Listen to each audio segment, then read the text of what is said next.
Bonjour. Hier, c'était le 11 septembre, triste date, sinistre date, où a été commis l'impardonnable, le drame des Tours Jumelles. D'ailleurs, j'ai perdu un ami à moi, Thierry Saada, que sa âme repose en paix. Je vous parle de ça pourquoi? Parce que nous sommes dans la période du sujet du pardon. Et justement, ce genre de drame est impardonnable.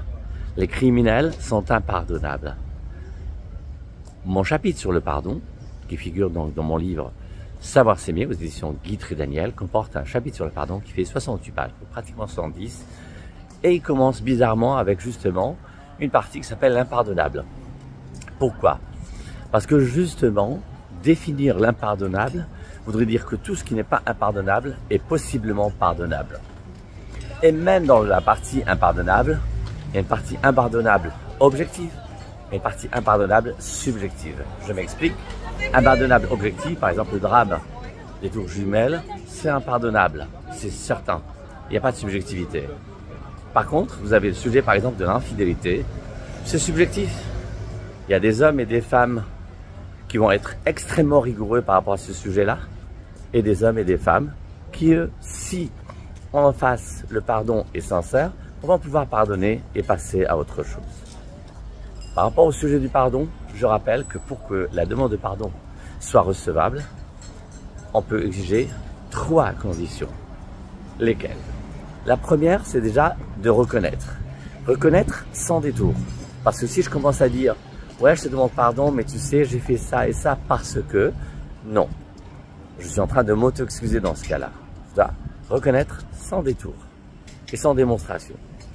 La deuxième condition sine qua non, c'est évidemment de s'engager à ne pas récidiver si les mêmes circonstances se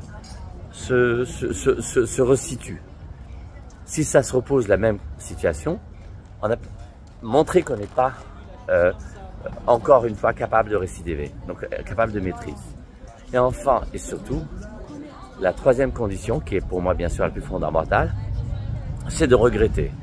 C'est quoi regretter? Regretter, ça veut dire prendre pleine conscience de la peine que j'ai occasionnée à l'autre et être capable pratiquement de ressentir cette même douleur, cette même souffrance que j'ai occasionnée. Et c'est ainsi que c'est une part de rachat par cette douleur-là. Maintenant, je dois dire quelque chose. Une fois que la demande de pardon a été formulée et que la personne s'est investie dans ce rachat de pardon et qu'elle fait vraiment tout pour renettoyer, la personne en face, si à maintes reprises, elle refuse de pardonner, parfois ne pas pardonner, c'est presque plus cruel que la personne qui a causé du tort. Et pour finir sur une histoire un peu légère, mais qui est profonde, notre cher Coluche national, qui nous manque d'ailleurs, parce que vraiment c'est un humoriste mais très spirituel, contrairement aux apparences.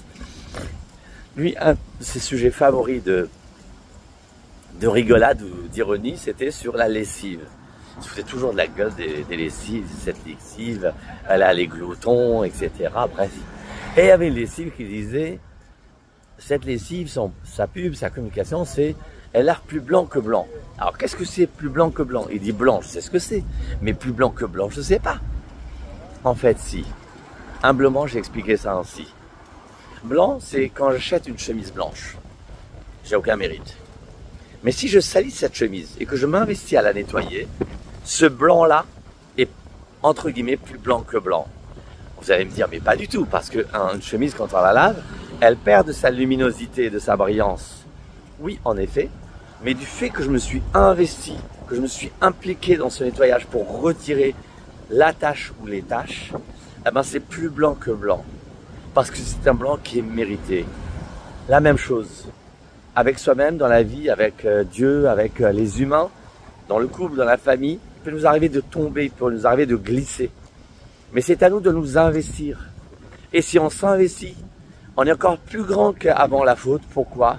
Parce que par exemple, si je prends l'exemple du couple, le fait que l'autre s'investisse à vouloir rattraper le couple, ça veut dire qu'il vous aime, qu'elle vous aime. Mais aussi parce que ce faisant, dans ce cheminement de se remettre en question, la personne est en train de grandir. Elle est en train de, justement, de se bonifier. Et n'est-ce pas le sens de la vie que de se bonifier? Et j'ai pratiquement fini. Je vous rappelle, il y a des gens qui sont noirs, pardon, avec tout le respect que je dois à mes amis africains noirs, rien à voir.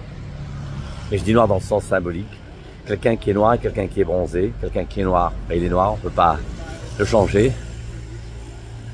Mais quelqu'un qui est bronzé, il peut changer. Pourquoi? Parce que si on l'enlève du soleil, c'est-à-dire de l'influence extérieure, il retrouve sa couleur d'origine blanc, sa pureté. Donc, autant vous dire, la plupart d'entre nous, la grande majorité d'entre nous, sommes des bronzés, pas des noirs. Preuve en est, ça fait un certain nombre d'années que je travaille et humblement, facilement, 90% des couples qui ont consulté ont été sauvés. Donc ça veut dire, signe est que on peut sauver beaucoup de personnes et ne croyez surtout pas que les choses sont irrattrapables. Il y a des choses qui sont rattrapables, mais beaucoup de choses sont rattrapables. Je vous souhaite plein d'amour, d'amour de soi, d'amour des autres, et surtout d'avoir du courage, de l'inspiration, de l'imagination, la force du renoncement, afin de pardonner et de vous faire pardonner. Je vous aime. Merci.